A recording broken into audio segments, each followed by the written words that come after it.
Saudi আরবের সবচেয়ে biggest refinery oil কোম্পানির রিফাইনারি সেন্টার। তো কি করেছে আরামকো? আরামকো বলেছে তেল সরবরাহ নিয়ে বিশ্বকে সতর্কবার্তা দিয়েছে আর কি, সতর্কবার্তা দিয়েছে যে এখন আরামকো হলো কোম্পানিটার নাম আর কি, ওই কোম্পানির লোক বোধহয় সতর্ক নির্বাহী করেছে। কর্মকর্তা সতর্ক করে দিয়েছেন যে এই অঞ্চলে হ্যাঁ, দীর্ঘ আরামকোর কর্মকর্তা মানে অয়েল কোম্পানির কর্মকর্তা বলেছে। আসলে সবকিছুই তো আমেরিকার, এগুলো যত কোম্পানি দেখেন, every company, oil company middle east is being controlled by America. America করে কি জানেননি? আমেরিকা এত তেলে, এই তেলটা এদের বিক্রি করায় এদের দ্বারাই। অর্থাৎ যারা তেলের মালিক, সৌদি আরব, কুয়েত, কাতার, আরব আমিরাত, হ্যাঁ, ওমান, তারপরে এইগুলো বাহরাইন, তারপরে আছে আপনার এই যে কাতার, কাতারে তো আছে এলএনজি। তো কাতার হলো এলএনজি, কাতারে তেল নাই। তো সবকিছু কিন্তু বিক্রি করায় ওদেরকে দিয়ে দিয়ে টাকাটা নিয়ে আমেরিকান ব্যাংকে রোলিং করে। আমেরিকান বলে ব্যাংকে রোলিং করলে আমেরিকা লভ্যাংশটা পায়, আর এরা আরবদের লভ্যাংশ দেয়। দেখেন, এদের এই বিক্রির টাকা এরা ইনভেস্ট করে আমেরিকান ব্যাংকে, বাধ্য করে নিছে, এইভাবেই চুক্তি করে নিয়েছে।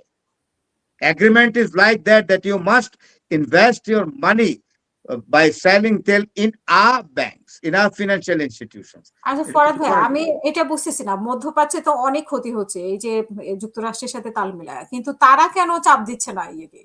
তারা তো লুকায় আছে, তাদের ধ্বংস হচ্ছে, তাদের ইয়ে হচ্ছে।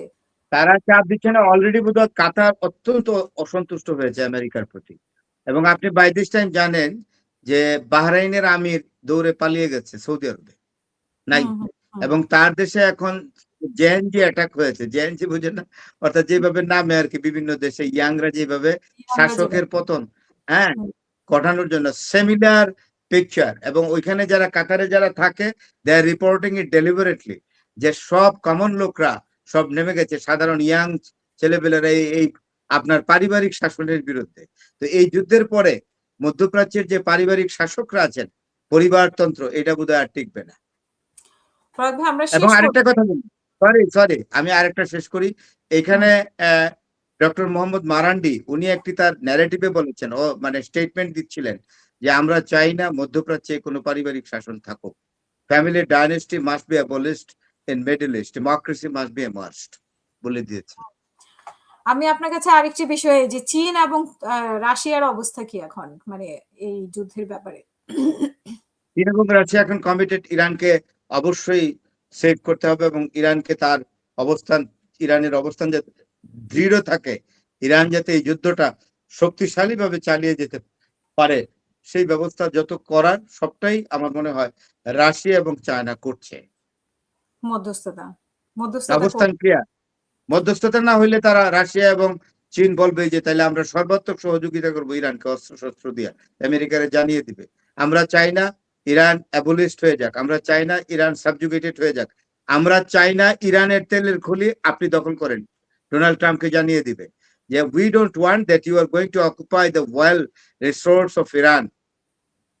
এটা আমরা দিব না আপনাকে করতে।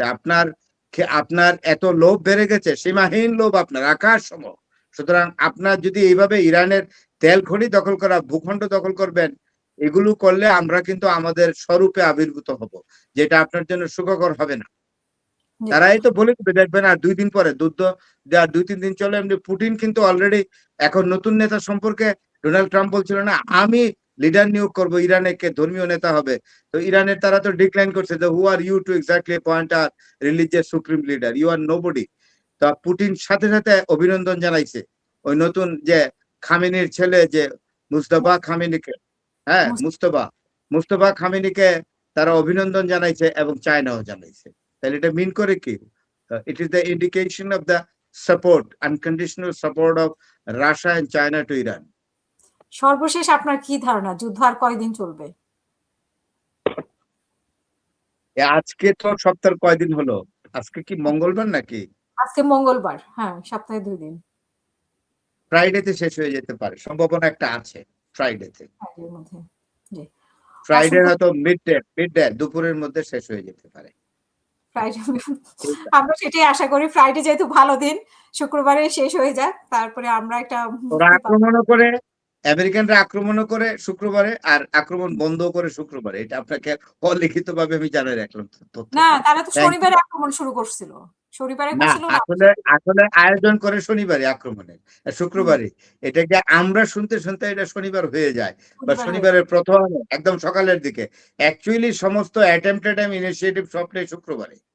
সুতরাং সিজফায়ারও যদি করে আমেরিকা ইউনিল্যাটারাল সেটাও শুক্রবারই করে।